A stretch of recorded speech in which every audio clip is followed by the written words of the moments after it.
Yeah, I was kind of wondering. So I had a feeling today I could have offered more seats, but one never knows. I know Friday and Monday were really, campus was, if you happen to be here Friday or Monday, campus was quite sparsely populated. Yeah, you're fine. And anyway, it's a long story. So I hope you got I know you got a break from organic. There were no assignments. I didn't open up anything, publish anything. I don't think I've published chapter 7 yet. I will do that immediately after class today. And I think we'll get through most of 9 today. So if you're here or if you're watching, so you should have gotten, if you didn't get an email with a scanned copy of your exam, let me know, because you should have that. I'll get grades put into Canvas in the next day or two, but they should be the same. Definitely double check that, and every now and then I type wrong. Same thing, check over my math, check over, the key is, so blank and keys are posted now. Look at the key, make sure, I didn't count something wrong, that on the key I say is right. As always, I don't require you guys to turn in, right? So if you made a 74, but I carried the 1 twice or something, and I wrote down an 84, it's your lucky day. Like, you're going to get screwed enough in life, all right, that when you catch a break like that, I'll let you have it.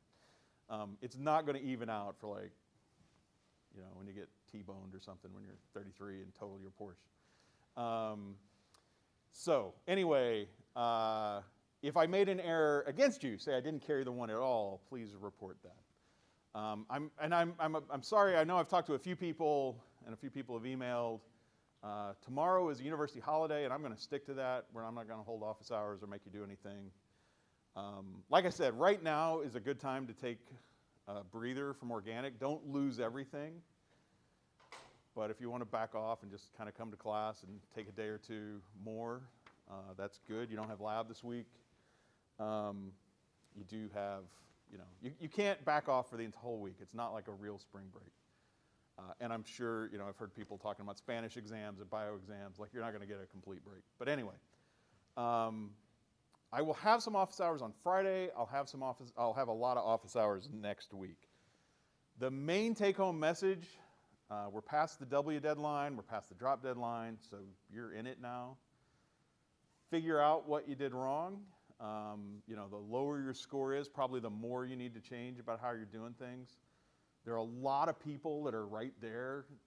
Like I said in the email, reactions and mechanisms, the first time you draw those for real on a test, typically scores are pretty low there. So 74 for an average is fine.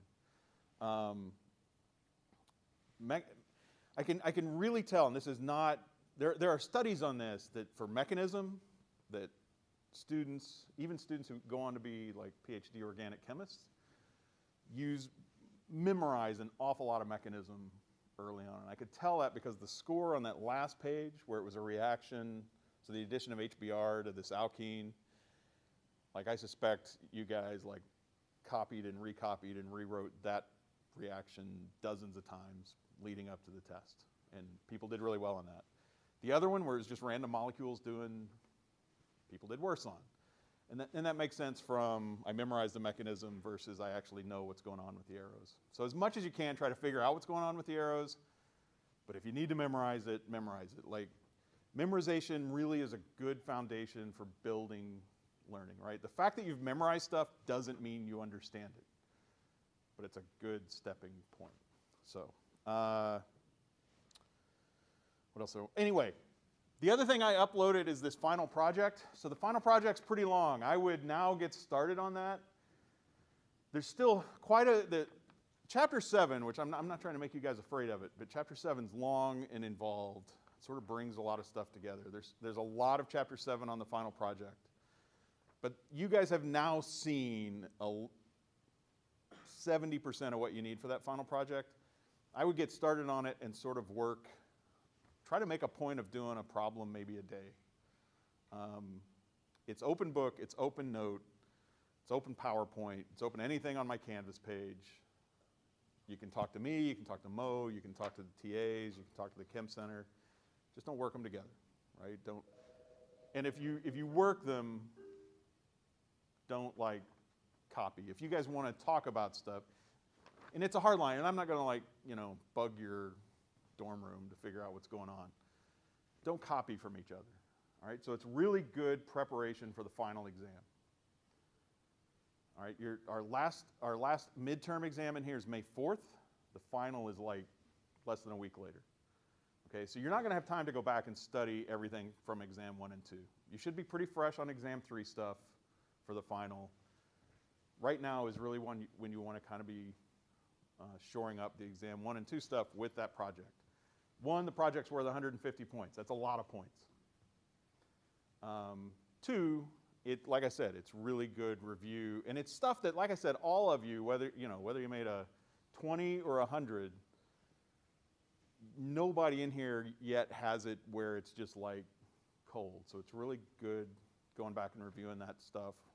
Resonance structures, absolute configuration, chirality, all that kind of stuff. Anyway, I guess the scary point there is I think it's due May 10th. I don't know if anybody has that. Whatever, it's due sometime during finals week.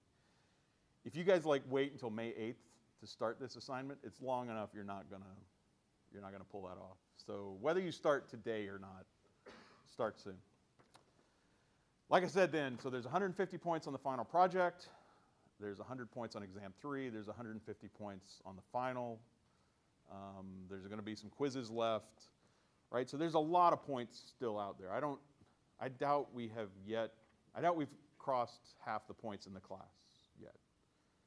All right, so if you're doing really well, great. You haven't crossed the finish line yet, and if you stumbled on one or both exams, you still have some time to catch up. I don't know if you guys are familiar with the English system. Like in the UK, basically you take a final exam, that's your grade. And the point really is, I want to know where you get to at the end of the semester. So if it takes you, right, exam 2 fell last week. If you really needed another week or 10 days to figure out mechanism and reaction, and you get it figured out before the final, I'm well disposed to that, okay? All right, so let's finish up some stuff from chapter 8. These are 2 more reactions, and these are oxidation reactions. You'll look at oxidations in Orgo 2, depending on who you have. If you had me, you'd kind of start here. Oxidation from Gen Chem, reduction and oxidation. So oxidation is the removal of electrons from a substance. Reduction is addition of electrons. In organic chemistry, right, you don't really ever, so in Gen Chem you probably saw it like iron 2 getting oxidized to iron 3, right? You pull an electron out. It's really obvious. I go from 2+ to 3+, I pulled an electron out. Or if I go from copper 2 to copper 1, I put an electron in. That's a reduction. In organic chemistry, it usually doesn't work like that.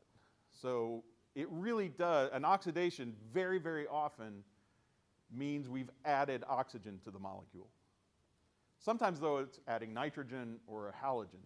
And like I said, you'll get into counting oxidation numbers of carbons next semester. So the first reaction makes a syn diol. So you guys know how to make trans diols from epoxides and aqueous acid. If you use this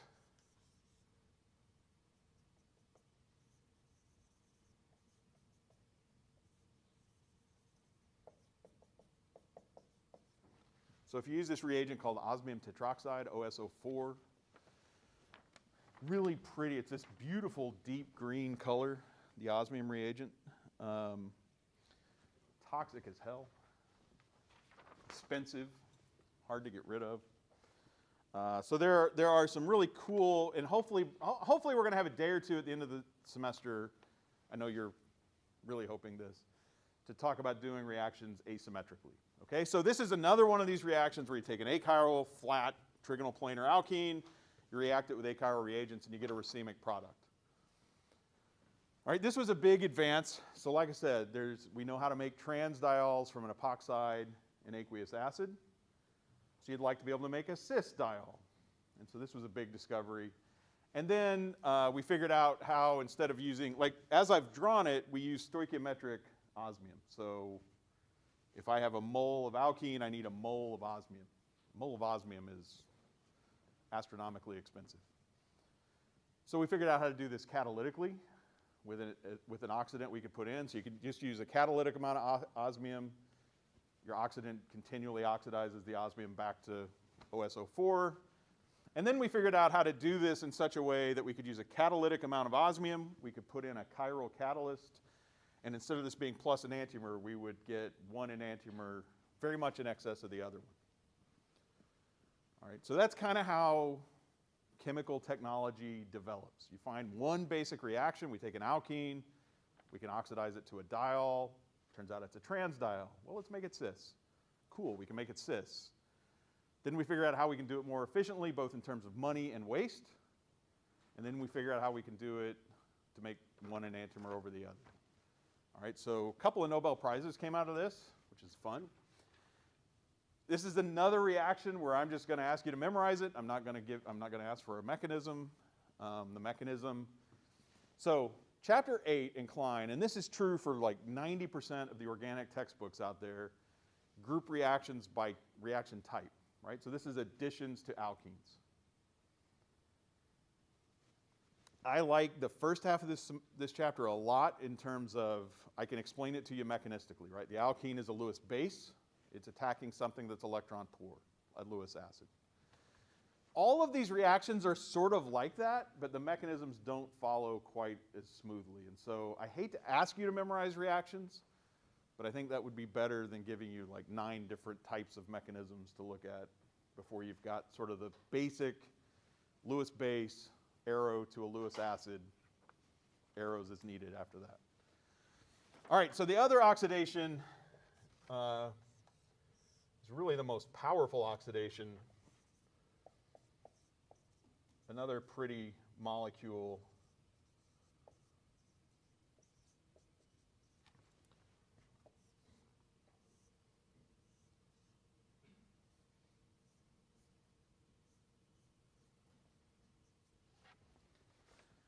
So this is an ozonolysis reaction. You take the alkene, you treat the alkene with ozone. Like I said, ozone's a beautiful molecule. You've smelled it after lightning. It's this really pretty blue color. Super powerful oxidant. All right. Some people will have ozone generators in their house to like purify the air. Smells good, makes you feel like things are clean. And ozone for sure will kill things. All right. Again, including you if you breathe enough of it. So ozone's a gas. And then to learn this reaction, I think this is, next to hydrogenation, this might be the easiest reaction to memorize. So ozone, I'll do this in blue, right? So if we take that alkene, the reaction that we're going to do, ozone is simply going to carve through both of the bonds here. So almost every reaction in chapter 8 only involves the pi electrons. Pi bond breaks, but the sigma bond stays intact. This mechanism is different. Chop through both of those bonds, so now both carbons are 2 bonds shy of 4. And then you just write an O in. Okay, so an oxygen needs 2 bonds. The carbon needs 2 bonds. O and O, right? The 2 O's are not bonded to each other, so draw them a little different. But you just, for the ozonolysis of an alkene, you just carve through both sigma and pi bonds, replace the 2 bonds that are left with oxygen. Yep. What is that?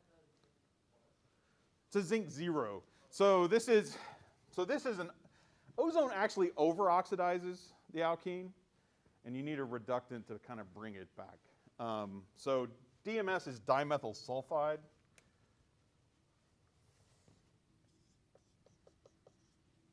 And if you use that, not that you have to know that, but you would wind up with 1 oxygen. The sulfur sort of grabs one of the oxygens. It's a really mechanistically, in fact, there's a couple of steps of the mechanism we still don't know, which is another good reason not to ask you to draw it. If you use zinc, this would be zinc metal, zinc 0. So the metals are strange in that when you talk about them, you have to specifically and explicitly show the charge, right? Because transition metals can have so many different charges. And so if it's a metal, you can't just write zinc meaning metal. I mean, we do a lot, but really properly you should say zinc 0, zinc metal, like just zinc, powdered zinc. And if you do this, you wind up with zinc 2 oxide. All right, so that wraps up chapter 8. All right, those two reactions will show up later. Like I've said all along, maybe you believe me, maybe you don't at this point, but the exams are going to emphasize what I tend to emphasize in class. Right, these last two reactions are just 10 minutes of the first lecture after the exam. So they'll be there. You should know them. They might well come into play on the final project. And definitely whoever you have for Orgo 2 might expect that you know them. Thinking ahead to Orgo 2, like what is your Orgo 2 professor going to expect that you know just like immediately, day one, off the cuff? They're going to expect that you can draw Lewis structures, have some understanding of how to do a curved arrow, be able to estimate stability in some way. Right? They're not going to necessarily expect that you have dozens of reactions memorized on day one, right? They'll expect that you've seen it, you know where to go in the book to look it up, and that you have some idea of what makes for a reasonable organic structure. Okay, so let's go to chapter 9 then. And we'll see if we finish this today. We might. That sounds fun. So an alkyne is going to be a carbon-carbon triple bond. Right. Those two carbons are sp hybridized, means they're linear. Carbon-carbon triple bond is a little bit shorter than the carbon-carbon double bond. And if you look at the molecular orbitals, right, so you've got your sigma bond in between, and then two atoms can't really have more than one sigma bond because the sigma bond takes the space in between the two atoms. All right, so the other ones, the pi bonds then are made up of the p orbitals. So this would be an alkene.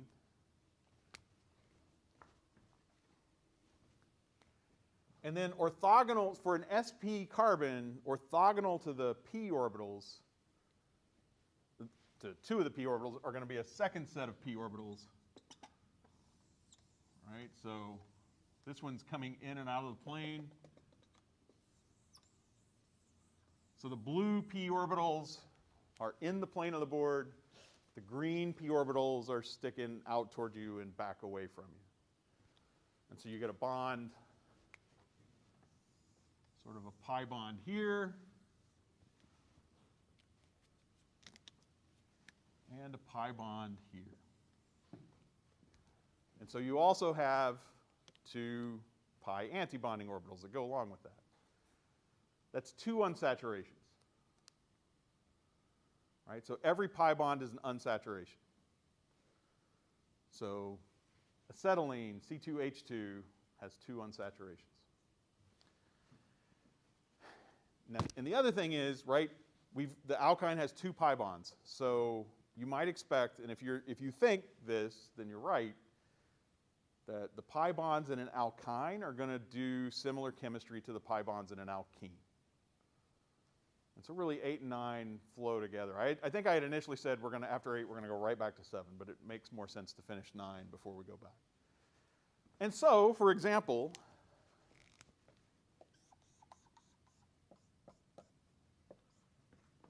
one, two, three, four, five, six, 7, 8. You always want to count the carbons here. A lot of new organic students see this alkyne as one atom. I don't really know why. But that's 2 sp carbons there. So there are 8 carbons in this molecule. And some of you will probably draw this bent A lot of people do this even well into their career. You can kind of tell. You can kind of tell who's an organic chemist and who's just a chemist. If they draw that alkyne bent, they've had some organic chemistry, but they're not an organic chemist. All right. I probably won't get terribly carried away with this if you do this, right? Because this is SP, it's linear, bond angle of 180. It's 120 shown here. I'll almost certainly correct it if you draw that. In Orgo 2, I would probably start taking off some points for it. The top one, though, if you miscount how many carbons are there, it's definitely going to be an issue. So for this top reaction, and you pretty much always have excess hydrogen, so draw me the product of that reaction I've drawn in black.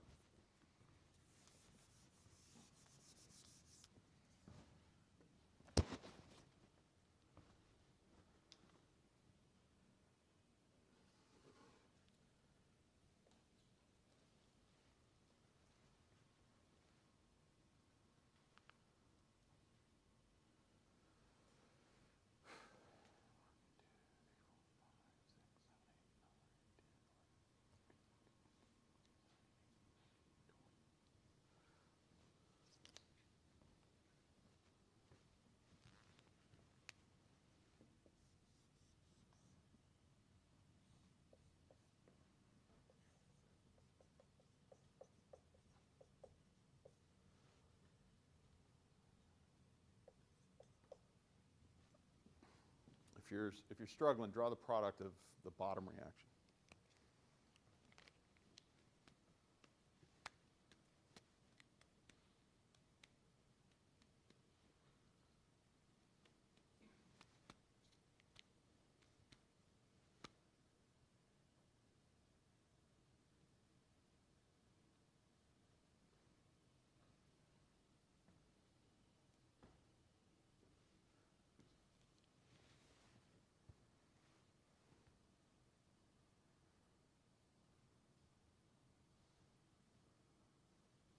Okay, so the bottom reaction is just a hydrogenation. We got an alkene. We're going to add 2 hydrogens, syn addition of hydrogen. You're not going to be able to tell that. That's another thing on the exams. For a lot of you, you might have written plus an enantiomer next to a product on the first problem, and I like X through it. I didn't take any points away for that. Probably I will on the final. We'll talk more about that. We'll talk about it again, I mean. The reason it's X'd out is the product's not chiral, right? So I think a lot of people on that first go around are like, I'm going to write plus an enantiomer. Just I know all these reactions in chapter 8. If the product's chiral, it's a racemic mixture. So you're writing racemic or plus an enantiomer. That only counts if the product's actually chiral, right? If the product is achiral, it can't have an enantiomer. So that's what that X is for. All right, here. Right, again, it's syn addition, but there's not going to be any way to tell. And we're just going to get octane out of this. So again, count your hydrogens, or carbons, I mean. 1, 2, 3, 4, 5, 6, 7, 8. 1, 2, 3, 4, 5, 6, 7, 8. So the product is, if you reduce to octene, you get octane. And again, this is a reduction because we've added hydrogen atoms. Effectively, we're adding an H plus an electron, so you're adding electrons. And it turns out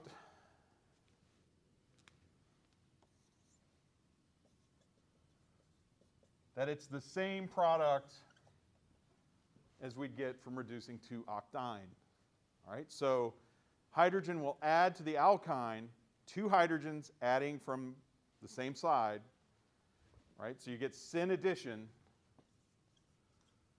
This is going if you have a product then that will be cis or trans, so either an alkene or a ring. The 2 H's add from the same side, so the 2 things on the ring or the 2 things on the alkene will be cis. And then I have an alkene, and it's sitting in hydrogen with a bunch of palladium, so it reduces. And this works out that the first step is slower than the first. So there's basically no way to stop at the alkene. All right, so if I hydrogenate an alkyne, I always get, if I hydrogenate an alkyne with palladium, I always get the alkane. I reduce it all the way down. Both pi bonds get taken out. I see some people still writing. All right, so if you have hydrogenation of alkenes down, you've got hydrogenation of alkynes down. Basically, you see the pi bonds, they're not benzene rings, all the way to the alkane. But you knew there'd be a catch, right? So I guess I should draw in the product here.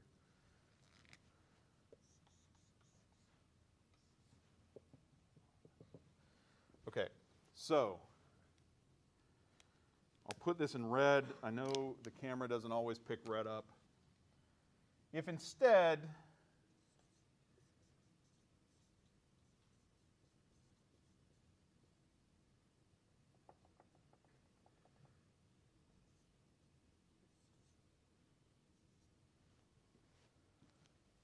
okay, so if I use hydrogen and this catalyst called Lindlar's catalyst, it's named after the person who discovered it.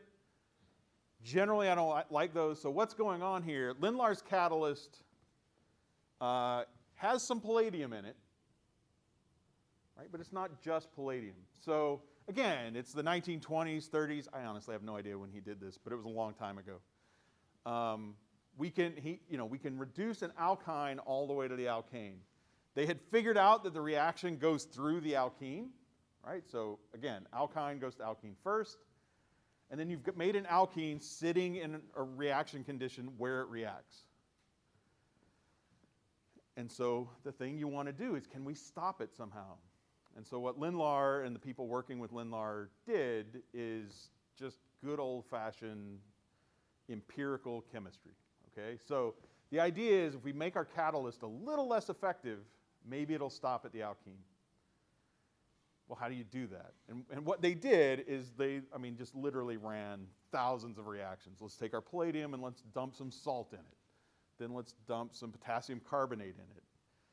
And I don't even know what Lindlar, like if you want Lindlar's catalyst today, you buy Lindlar's catalyst, and it's got some sulfur in it, it's got some quinoline in it, it's just got all this crap in it. And what that did, even though the first step's relatively slow and the second step's fast, Lindlar's catalyst doesn't do this second step.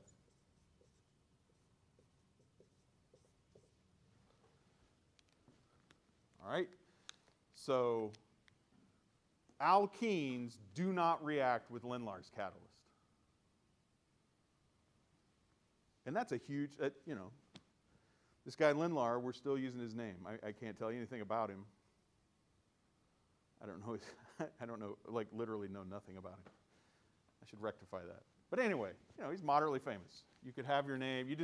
If you plug a hole like this, an important technological hole, and this holds for, well outside of chemistry. If you plug that hole, you're going to end up either famous, you probably get famous in the field, and you might make some money. I don't think Lindlar ever made any money from this. Okay, so this reaction, I've been just yammering a bit. So let me draw it out how this would look.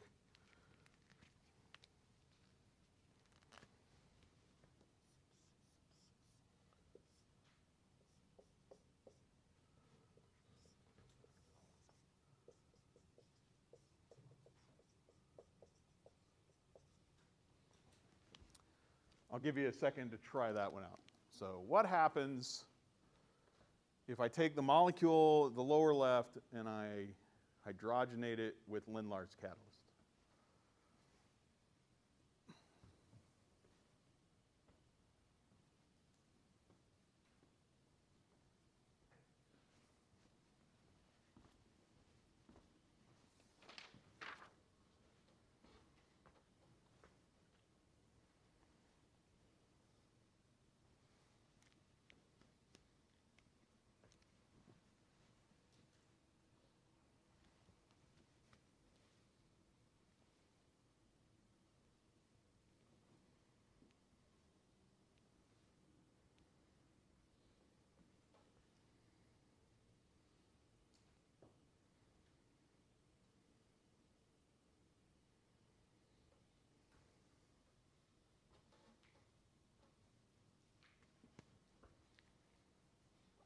Okay, so the point is hydrogen in Lindlar's catalyst doesn't react with alkenes.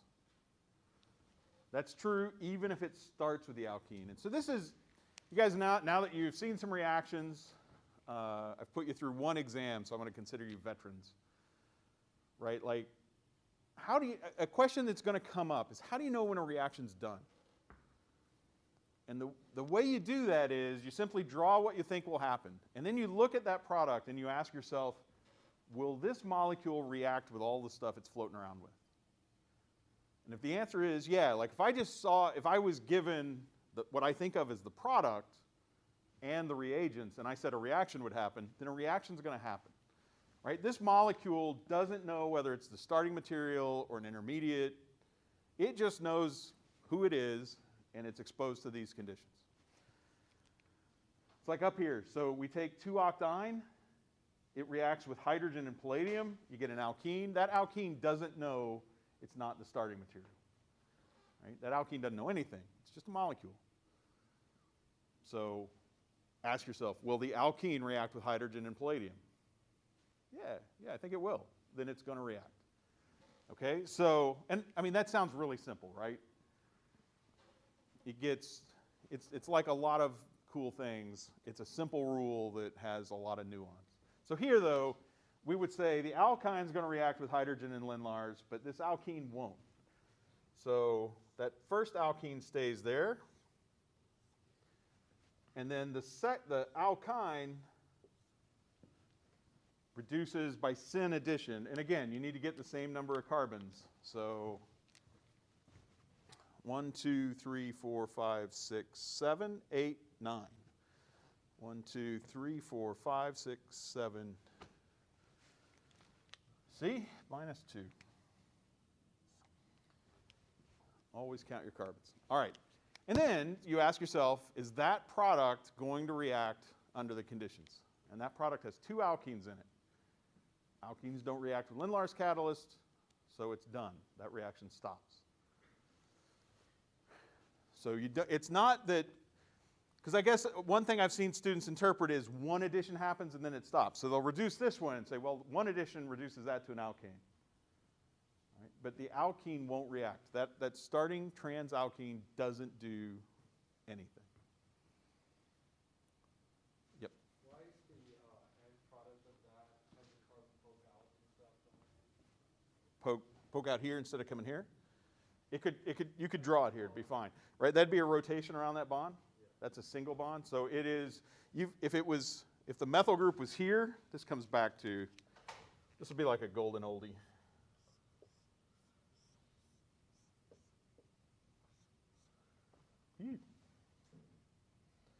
So these 2 molecules are conformational isomers, right? Everything is exactly the same except the conformation around this single bond. So those are different conformers of each other. And that is one of the really, I think as you guys start to pick up structure, different conformations are sort of annoying. Like I always get asked, like, how can I draw that molecule? How should I draw that molecule? Either of those 2 we consider to be the same, I would consider those to be the same compound. Right? They're not. On exam 1, I took points away from you for telling me those are the same compound. They're different conformations of the same compound. Practically, different conformations of the same compound both exist in a bottle. Like if I have that product, if I isolate 100 mgs of that compound after my reaction, and it's a little, 9 carbons, it's going to be kind of a viscous oil at the bottom of my flask. In that viscous oil are both of those, plus a whole bunch of others.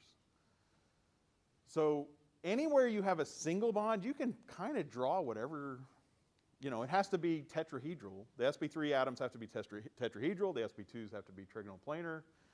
Trans and cis have to stay trans and cis. But other than that, you can sort of draw it wherever you want. So I guess my follow-up question is, like, could you also draw it where, like, where it just, like, goes like a straight chain alkane, and you have to draw it like going down? Well, so this double bond has to be trans because it started trans. This double bond, because it results from syn addition of H2, has to be cis. All right, so if I were to draw it like that, it would be trans. But I mean, if I wanted to draw this carbon there, I could put this carbon there. That'd be fine. So the important thing here is that you have one double bond be trans and one double bond be cis. I mean, you don't get the right ones. All right, so again, plugging holes in chemical technology, if we can turn an alkyne into a cis alkene, it would be nice to be able to turn it into a trans alkene. You can't do that by syn addition of hydrogen. So there has to be another reaction. I'm going to draw it on the one above this.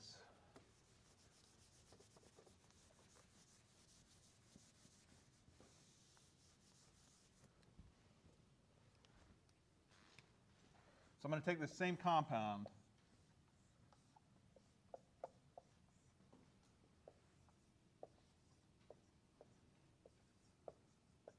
and this really is a crazy mechanism. This is the one where I think 15 years ago I put my foot down and said I'm not doing this mechanism in Orgo 1. This one you've got electrons flying all over the place. How many of you have seen sodium metal dropped into water? Yeah, so I mean, you get hydrogen gas evolved. So sodium zero, sodium metal, which is a really fun metal. You know, we think about metal as this hard substance. Sodium metal is really gummy, soft and squishy metal. It would be a lot of fun to play with, except that your hand has moisture on it, and so if you start playing with it, it will burst into flames. So you got to keep it covered in oil. Potassium's even better. Potassium melts at about 90 degrees C. Sorry? Ah. Yeah. So anyway, that sodium is sodium metal. And again, this goes back to the zinc. This is a sodium zero.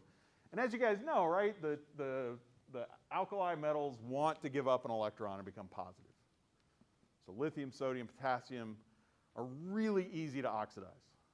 So sodium zero is sort of desperate to give up an electron. The reaction with water, if you drop sodium metal into water, the sodium metal gives an electron to water. That breaks the OH bond. You get an H dot. Two H dots combined. You get a hydrogen molecule and a lot of heat. That's a really exothermic reaction. So you get hydrogen, gas, and heat. That almost always bursts into flames. Okay, so potassium's even better. You can YouTube these. I used to do this in lab, but they frown on that now. You can go on YouTube and find lithium dropped into water. Lithium doesn't really do, it's very mild. Sodium seems nice, and a lot of you may have seen that one in person. Potassium is vigorous. Like, you don't want to be anywhere close to that. But as you work down rubidium and cesium, cesium metal with water will like blow up bathtubs. It's really, really powerful. So, good thing to Google. I'll see if I can talk President Hatch into letting us do this to celebrate the end of the pandemic. I doubt it. So anyway, sodium metal and ammonia. This is going to give us a trans alkene. And like I said, I think that H2, if you've memorized hydrogenation for alkenes, coming up with the products of hydrogenation of alkynes is not hard. This one you really don't have a lot of background for. So the first, again, this first alkene is not going to do any chemistry with sodium and ammonia. And we got 2 carbons. Bless you. And then we get a trans alkene. All right, so that should be 9. 1, 2, 3, 4, 5, 6, 7, 8, 9. The alkyne turns into a trans alkene. And again, this is I keep telling you guys, it's probably no fun. This is a beautiful reaction to do as well. I would love to do one of these in lab. Again, they would fire me. So you've got liquid ammonia. Ammonia boils at minus 33 degrees. See? So you have to use super cold temperatures to get the ammonia liquefied.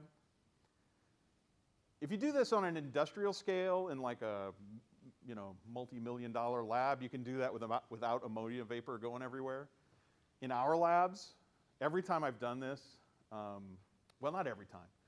I did this one time my second or third year here, and I cleared the building, right? So if a little ammonia, you guys have probably smelled ammonia. Ammonia is used in smelling salts.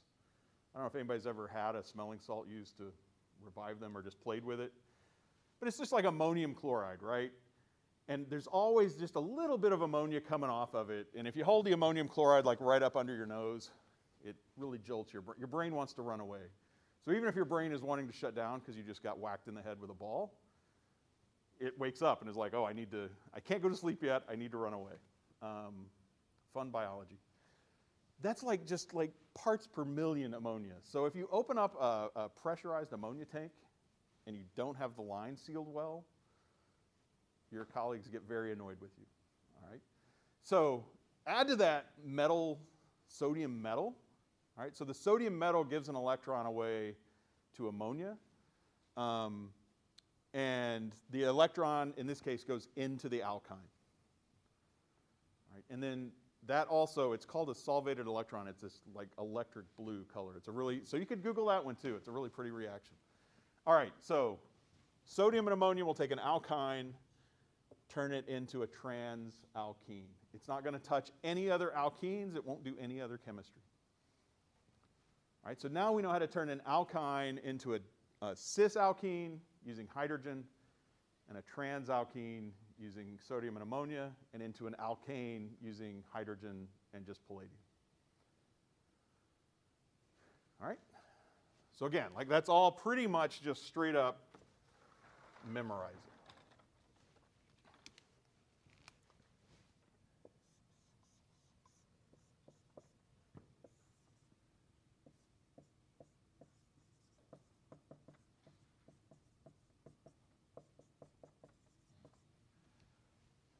All right, so use what you know about alkenes to predict the product for adding one equivalent of HBr to an alkyne.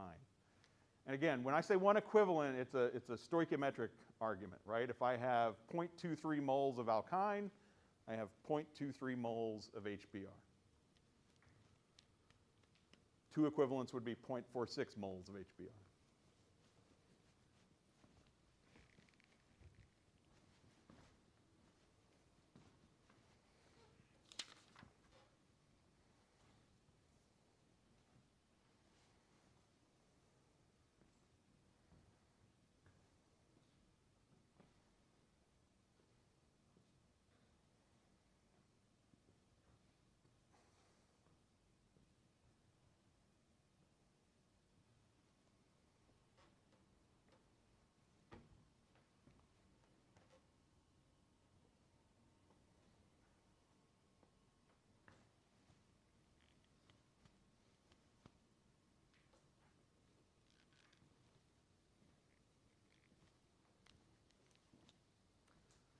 All right, so if it were an alkene,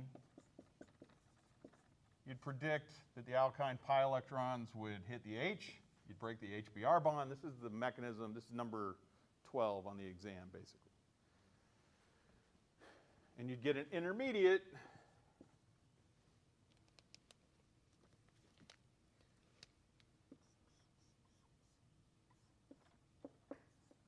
All right. You'd get the more substituted carbocation. And then the bromide from there, all right, you'd also get a bromide out of that first step. The bromide would attack here, and our product would be this.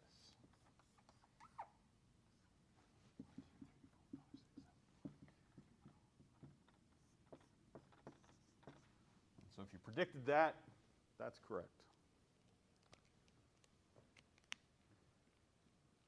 The mechanism isn't quite correct. If you guys drew this, or if, I probably won't ask you to draw this mechanism on exam 3 or the final project or ever. And the reason is it's not quite that simple, okay? So the vinyl cation, vinyl is a word associated with a carbon-carbon double bond. It's kind of an antiquated word. We don't use it a whole lot in chemistry now. It used to be very common. And you guys have heard of vinyl, right? Like if I had said vinyl before today, what would you have thought I was talking about? Right. So the material that makes those records is a polyvinyl something. Alkenes tend to polymerize. We'll hopefully talk about a little bit of polymerization in here before the end. You've done a little in lab. Double bonds are common in polymerization chemistry, and that's where the term vinyl comes from for a record. All right, so anything that's directly bonded to a carbon-carbon double bond, an alkene, is often called a vinyl whatever, right? So this product is a vinyl bromide. Vinyl cations are extremely unstable. And so in this mechanism, if you look at the kinetics, there's actually two HBRs that react to give one product. The stoichiometry of the kinetics, and again, we haven't really done a lot of kinetics. We will in chapter 7. But it basically implies that there are two HBRs going on here. And so really what's happening is a BR is attacking the carbon that we would say is positive while the alkyne's attacking the H. All right, so again, the arrows all go the direction you would expect them to go. They go from electrons to a partial positive charge.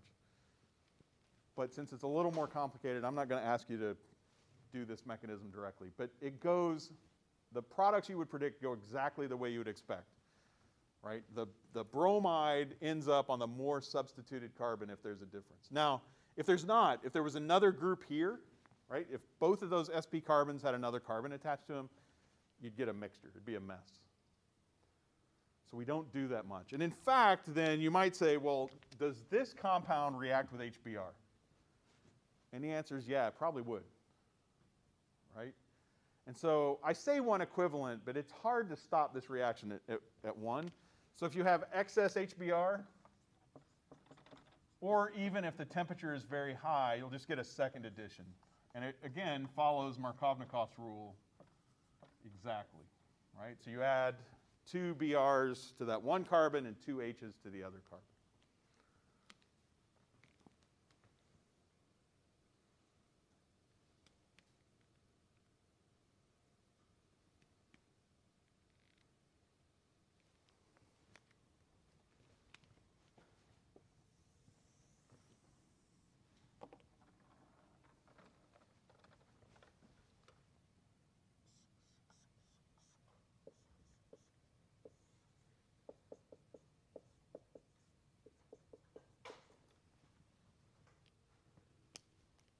Yeah, sorry.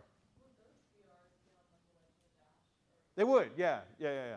Right, so that's and I think this is something I should probably talk about more when I do this. So is that a chiral atom? Is this carbon chiral? Right. So when an atom is not chiral, we tend not to draw the wedge and the dash. But it is a tetrahedral atom. So this is one of those things where I'm assuming you guys are following it, and all of you probably follow it sometimes. Some of you might get it all the time. But basically, I can't say the two bromines are a wedge and a dash, but this carbon's tetrahedral. So if the two bromines are in the plane, and that might be a wedge, and that one a dash, that a wedge, that a dash. You'd have to have wedges and dashes there. But if it doesn't matter, organic chemists will often just write 4 lines. Right? That doesn't mean that's a planar atom. And it's probably a crappy way to teach Orgo 1 before you guys are fully on board with the structure. So yeah. And this, again, this kind of comes down to, I didn't mind on the exam if you drew wedges or dashes on the products. Like, you can always draw a wedge and a dash in on a tetrahedral atom. It's the saying that like if I said there was plus enantiomer there, that would be wrong. There's no plus enantiomer. There's no enantiomer of that molecule. The molecule's achiral. So there's no need to say that I could get an enantiomer. Same thing sort of, that came up on, it was on the bonus, which I don't show answers to the bonus. And when you guys dig into the final project, you'll see why. A lot of people on the bonus got really close to the right answer, but they didn't put a wedge or a dash in. Wedge and dashes are important if there's stereochemistry. So if you have cis and trans, if you have R and S, you need, like, everything's got to have a wedge or a dash. Okay, so on the bottom, I've put another alkene reaction, aqueous acid. draw what you think would happen if you add one equivalent of water. So if we only add water once to the alkyne, draw what you think you'd get. Yep. Is that H3SO? It is.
All right, so if I add water across an alkyne, H is going on the less substituted carbon, OH on the more substituted carbon. Again, Markovnikov's rule. Just like up here, the mechanism's a little wonky. Very often,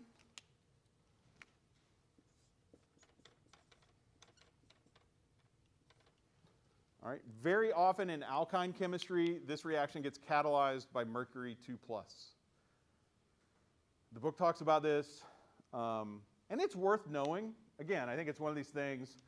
If you draw, so really what happens here is the alkyne pi electrons, instead of attacking the H and leaving behind a vinyl cation, they attack the mercury, right? Mercury 2+. The carbon-mercury bond's actually a good bit stronger than a carbon-hydrogen bond. That mercury, more importantly, can bond to both carbons, right? It's like bromine or oxygen. So you're not going to have a naked vinyl cation. You're going to have a mercury sort of bonded to both. I tend not to throw that in. I think mechanistically you guys can understand it with aqueous acid. If you had to do, I should say this for every reaction in here. You know, we were talking before about lab and lecture. So lecture is the theoretical framework of these molecules that let you go in the lab and make predictions and do stuff. Any reaction we talk about in here, if you were going to the lab to do the reaction, you would find a procedure, okay? You wouldn't just invent it. We have 150 years of chemical literature that you can dig through. You would go find how somebody did this. You know, how much you should add, when you should add it.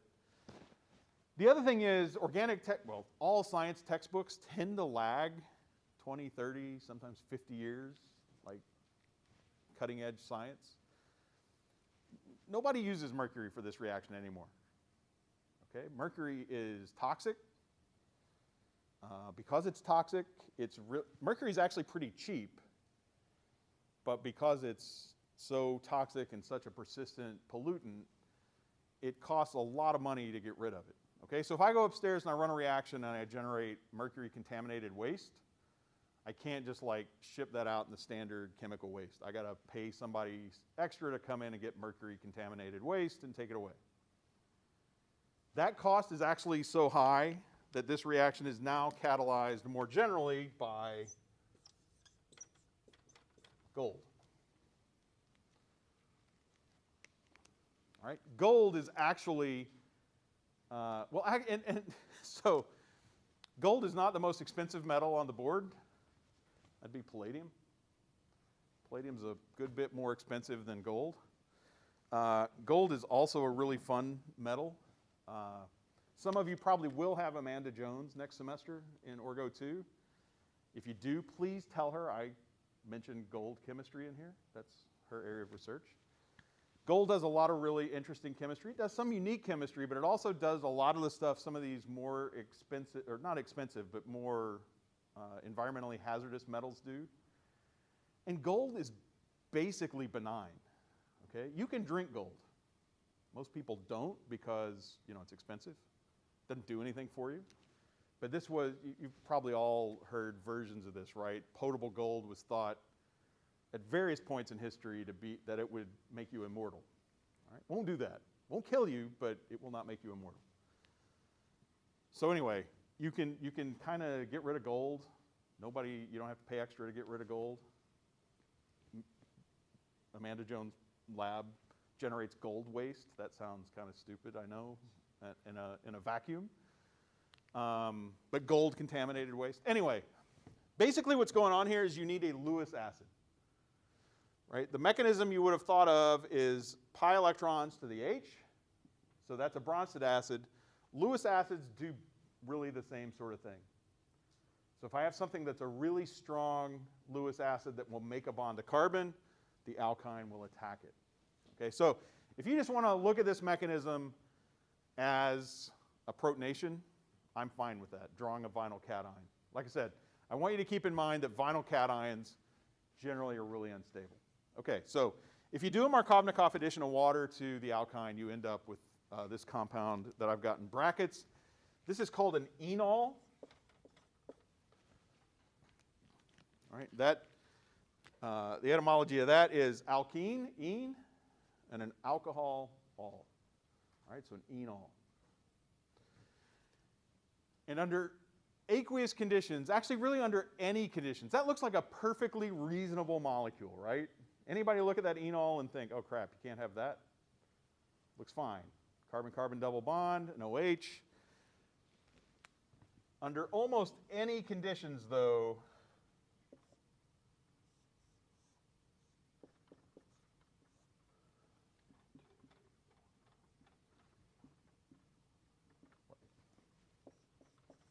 this is a ketone.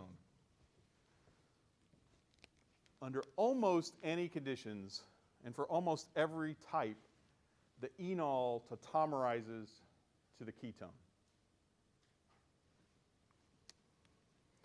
And you will see this a lot.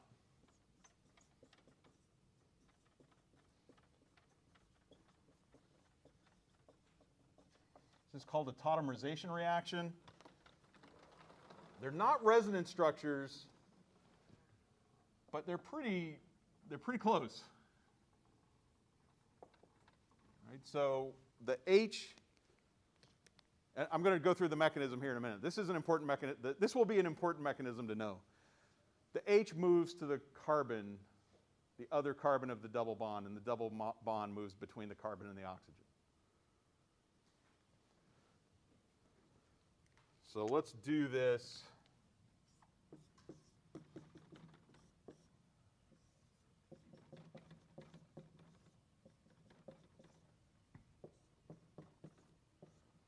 So I'm going to go through the mechanism here, from the enol to the ketone, and then we'll do the reverse of that. Okay, so again, this is just going to, you've got an alkene.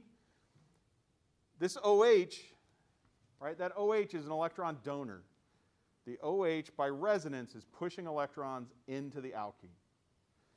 And you can see this. Let's draw, so if we draw an arrow from the pi electrons in the alkene to the H,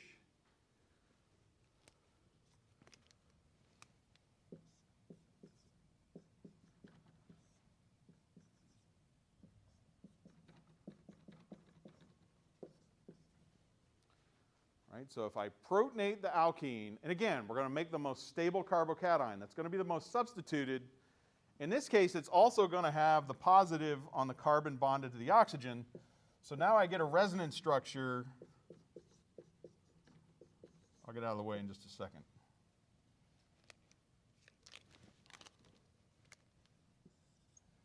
Right? That oxygen, by resonance, can stabilize the carbocation by kicking some electrons down to make a pi bond.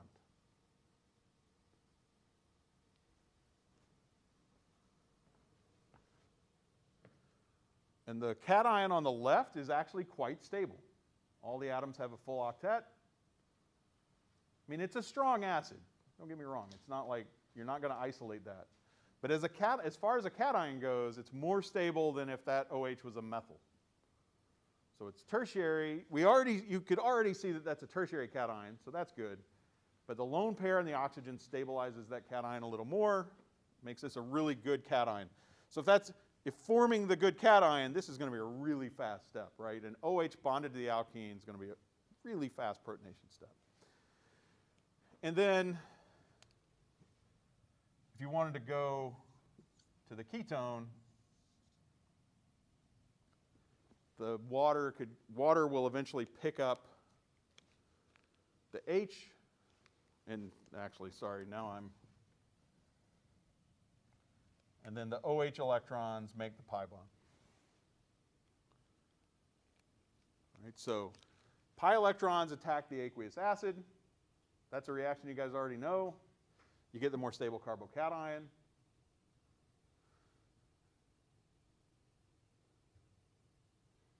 And then water, weak base, but you've got a strong Lewis acid here. Carbocation is a very electron deficient species, so the water attacks the H on the O, break the OH bond, make a pi bond, and you get your ketone. And you get H3O plus back. So this is catalyzed.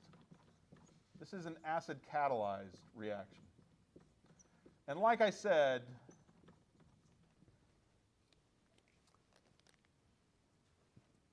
really any carbonyl compound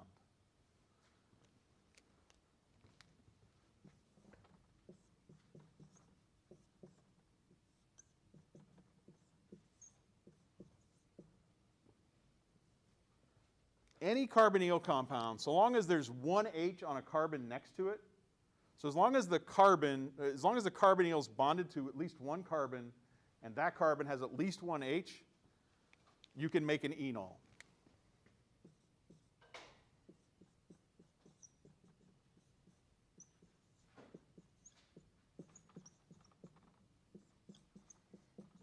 So a ketone, X would have to be a carbon. Okay? But the carbonyl is sometimes just referred to as the keto form. So again, if you have a carbonyl bonded to at least one carbon, and that carbon's bonded to at least one hydrogen, you can make an enol. And you're always going to then have an equilibrium exist. All right? Any enolizable carbonyl compound will exist in equilibrium a little bit with its enol. It could have several enols. The equilibrium constant for this one down here, for acetone, is like 10 to the, it's like 10 to the 12th.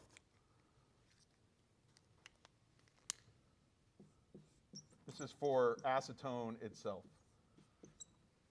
And what that means is if I have a jug of acetone, I've got, say, 10 to the 24th molecules. I've got, for every enol, I've got 1 trillion ketones. All right, again, that's a huge equilibrium in favor of the keto form. But if I've got 10 to the 24th molecules, I actually have a lot of enol in there. And you'll see reactions that enol does, again, in Orgo 2.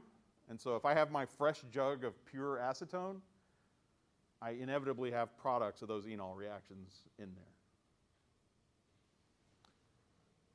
Like I said, this is an equilibrium.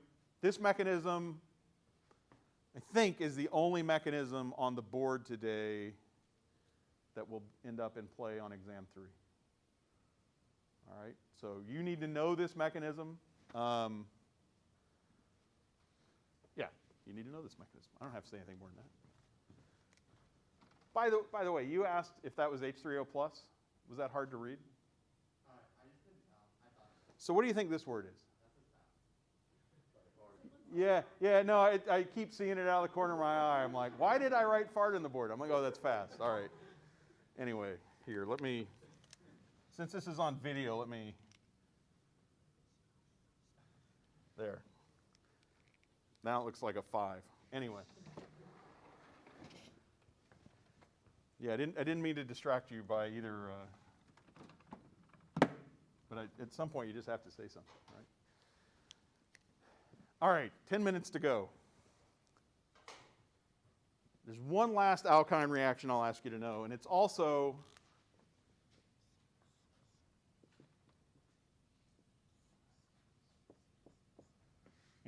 a reaction related to alkenes in chapter 8. Let me just draw the product.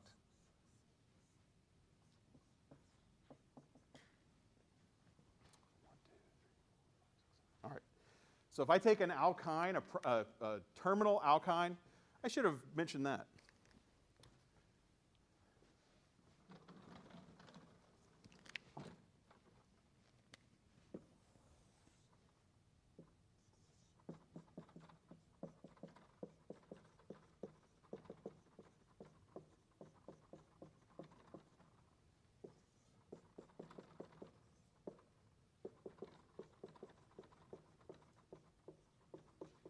Just terminology-wise, a terminal alkyne, one of the sp carbons has a hydrogen on it. That's going to be important in the last thing I talk about today. We'll come back to this in a minute. But a terminal alkyne, the alkyne's kind of right on the end. An internal alkyne is bonded to two different carbons. Okay, so in this reaction over here, hydroboration, it's only really useful to do hydroboration of a terminal alkyne, an alkyne right on the end. Kind of the same with this gold mercury acid catalyzed hydration. For the internal alkynes, there's not really any good way to differentiate the two carbons. Right? They're both sp hybridized, they're both bonded to carbons, they're going to form sort of the same stability intermediates.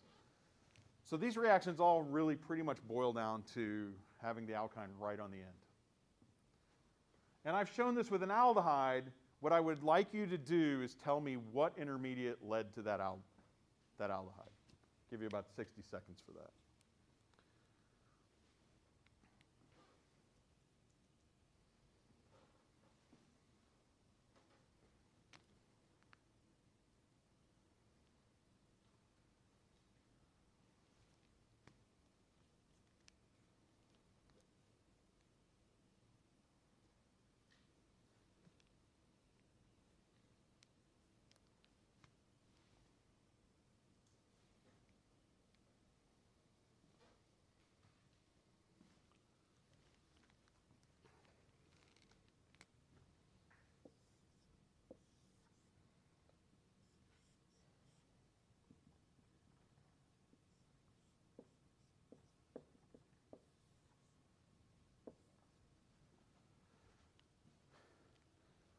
Actually,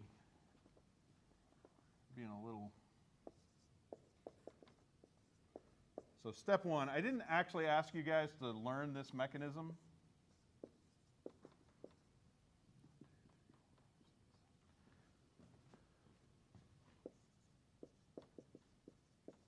I didn't ask you to learn the mechanism of hydroboration, how the HB adds on. But BH3, hydroboration of an alkene gives you anti-Markovnikov addition of water. So OH on the less substituted carbon, H on the more substituted carbon. And it works exactly the same way for an alkyne. So if I add BH3 here, I'm going to get a vinyl borane. So I'm going to get the boron attached to the alkene, right? I'm going to use one of these pi bonds, not both. I'm going to add H to the more substituted, B to the less substituted. That will give me this vinyl borane. And then I'm going to drop that into, or I'm going to add in hydrogen peroxide and aqueous base. And that will convert the B to an O. That's the step where I really don't want to talk about the mechanism. It's a cool mechanism, but it's long and arduous, and we don't want to get into it. And then, again, this is an enol, right? OH directly bonded to an alkene. That is an enol. That I'd like you to get down. An OH bonded directly to a carbon-carbon double bond is an enol. So let's look at the mechanism of how we do this conversion. So this is, over here, we did acid-catalyzed conversion of the ketone and the enol. And you can go back the other way. So the reverse, going from the ketone to the enol, you would protonate, right? The oxygen would be protonated. We'd get this protonated ketone. And then water would take the proton off the carbon. You'd make a pi bond. Okay, so under basic conditions, right now we don't have acid, we have base.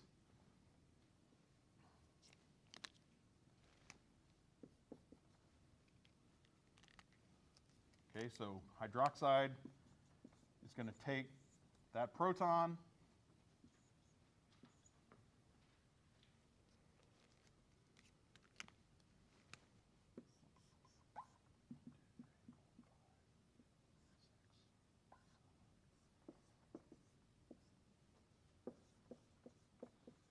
this is called an enolate, right? Enol, if you make the anion of that, it's an enolate. Kind of like benzoic acid turns into benzoate, acetic acid turns into acetate.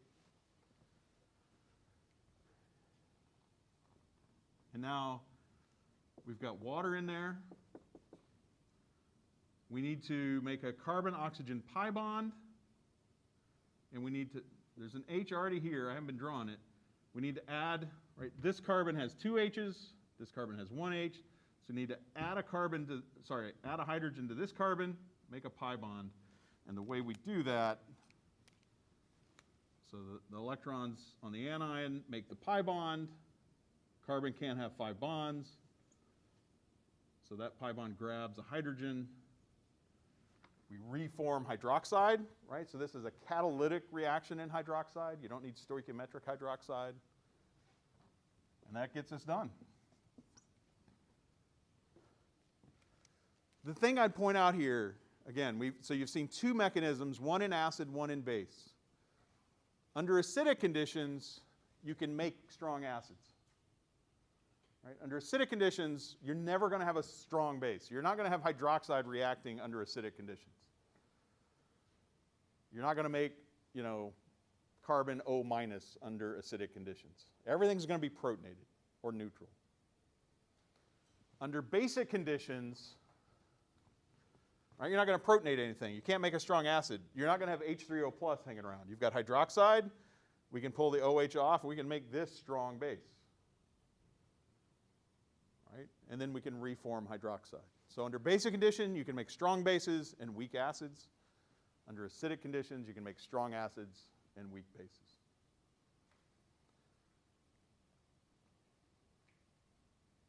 Everybody good on that one? All right, the last thing, I swear, out of chapter 9, and this is, again, terminal alkynes.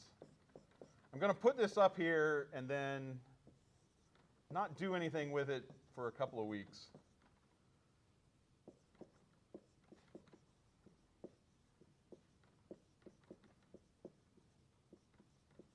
Is also an acid-base reaction. So you guys remember ARIO, right? O is the last thing, orbital. SP, for the same reason that a vinyl cation is really unstable, vinyl cation is unstable, right? An sp cation, you've got a vacant orbital close to the nucleus. sp has more s character, s orbitals are closer to the nucleus, or more stable than p orbitals. For that same reason that vinyl cations are unstable, an sp anion is a little more stable. And so if we treat, so we got sodium. Here, sodium's in a compound, so this is going to be plus. The NH2 has to be minus. The NH2 will take the proton from the end of an alkyne.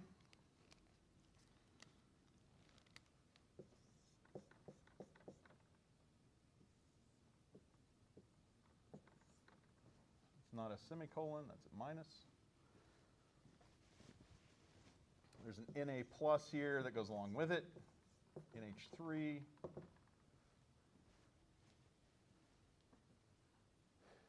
And again, this is one you pretty much just have to know because ARIO fails for this. A would suggest that the left should be favored, right? Negative charge on the nitrogen, the more electronegative element. But this nitrogen is sp3 hybridized. The electrons here are in an sp orbital. So even though the negative charge ends up on the less electronegative element, it winds up in a better orbital. So if you look at the pKa's for this, pKa for a terminal alkyne is about 25. pKa for ammonia is about 33. Okay, so the right here is favored by 8 orders of magnitude.